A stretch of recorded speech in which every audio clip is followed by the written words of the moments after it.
अगर आपको पुलिस का नोटिस आए या आपको फोन कॉल के माध्यम से बुलाया जाए और आप ना जाएं तो क्या आपको गिरफ्तार किया जा सकता है? यह क्या प्रक्रिया होगी? सिंपल शब्दों में और विधिक नियमों के अनुसार क्या हो सकता है, इसकी आज संपूर्ण जानकारी दी जाएगी। मैं हूं डॉक्टर सरफराज और आप देख रहे हैं फास्ट माइंड लॉ एकेडमी। सबसे पहले यह समझिए कि पुलिस किसी व्यक्ति को दो रीति से बुला सकती है।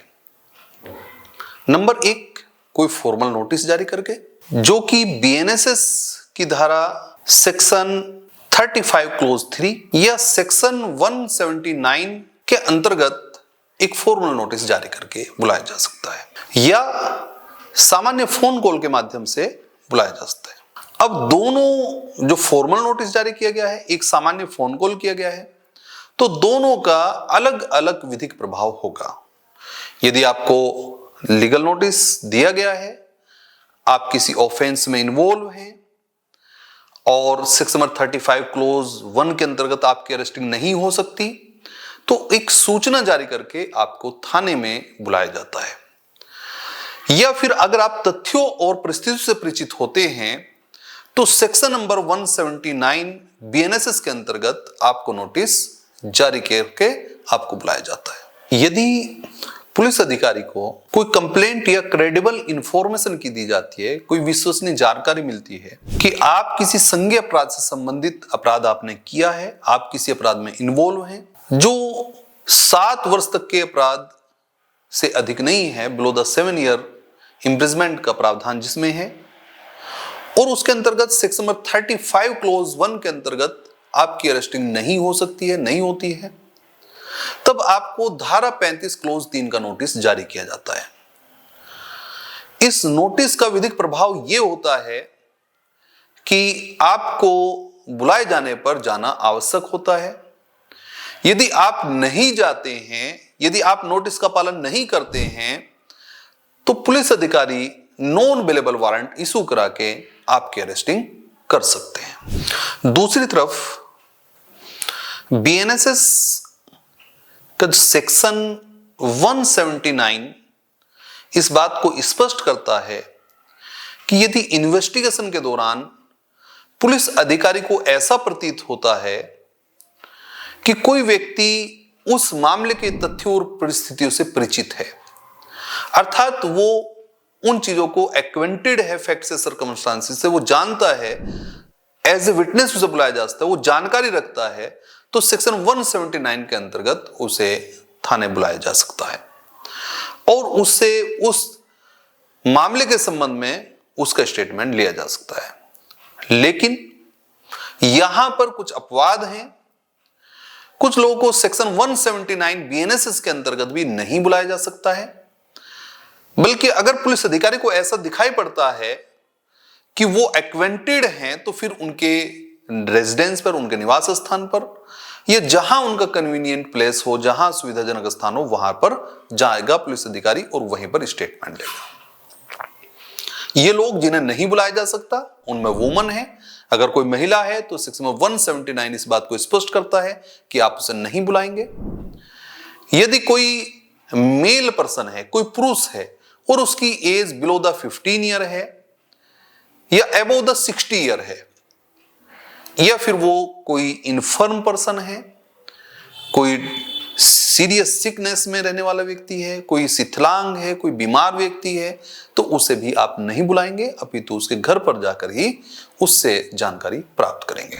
अब सबसे कॉमन क्वेश्चन ये है कि यदि पुलिस फोन कॉल पर आपको बुलाती है कि थाने आ जाइए, कुछ जानकारी प्राप्त करनी है, कुछ सूचना प्राप्त करनी है, तो आप पोलाइटली पूछ लीजिए, एक सामान्य व्यवहार रखते हुए पोलाइटली पूछ लीजिए कि क्या कोई लिखित नोटिस है, क्या आना आवश्यक है। यदि कोई लिखित नोटिस नहीं है, यदि सेक्शन 35 क्लोज 3 का कोई नोटिस आपको जारी नहीं हो रहा है, या सेक्शन 179 के अंतर्गत आपको नहीं बुलाया जा रहा है, और नॉर्मली जो है वो सामान्य रूप से ऐसी जानकारी प्राप्त की जो फोन पे ही आप बता सकते हैं, तो फिर आपको थाने जाने की आवश्यकता नहीं होगी। अब क्वेश्चन ये अराइज होता है कि यदि किसी व्यक्ति को BNSS की धारा 35 क्लोज 3 का नोटिस दिया गया है कि आपके द्वारा कोई ऑफेंस किए जाने की कोई सूचना प्राप्त हुई है या परिवाद प्राप्त हुआ है जिसमें आपकी अरेस्टिंग नहीं की जा रही है, लेकिन आप जांच के लिए आप हाजिर हो जाइए, आपको जो है वो इंट्रोगेशन होगा, कोई पूछताछ होगी, आप थाने आ जाइए, तो क्या वहां जाना जरूरी है? तो ये बिल्कुल क्लियरली आप अपने मन में रख लीजिए कि सेक्शन नंबर 35 क्लोज 3 का नोटिस आपके लिए मैंडेटरी है, बाध्यकारी है।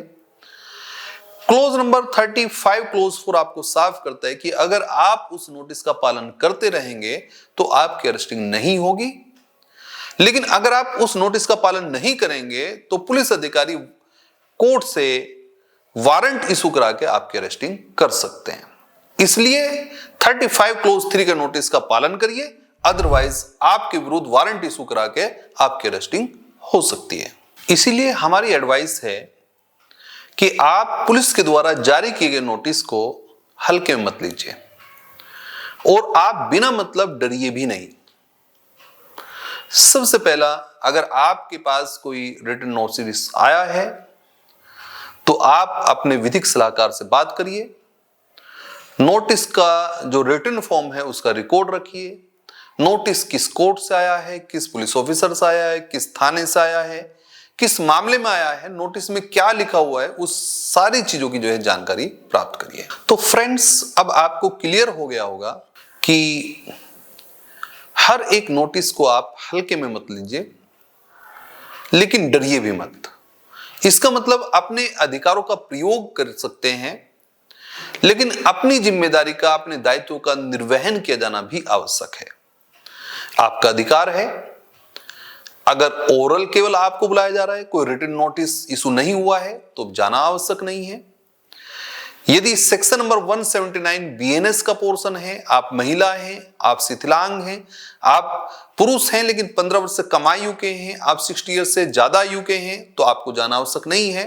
तो हर एक नोटिस का पालन किया जाना आवश्यक नहीं है, लेकिन जहां पर लिखित नोटिस जारी हुआ है, 35 क्लोज 3 का नोटिस है, या कोई ऐसा नोटिस जारी हुआ है जिसके अंतर्गत आपका ऑफेंस का इन्वॉल्वमेंट शो किया गया है, तो वहां पर जाना जरूरी है।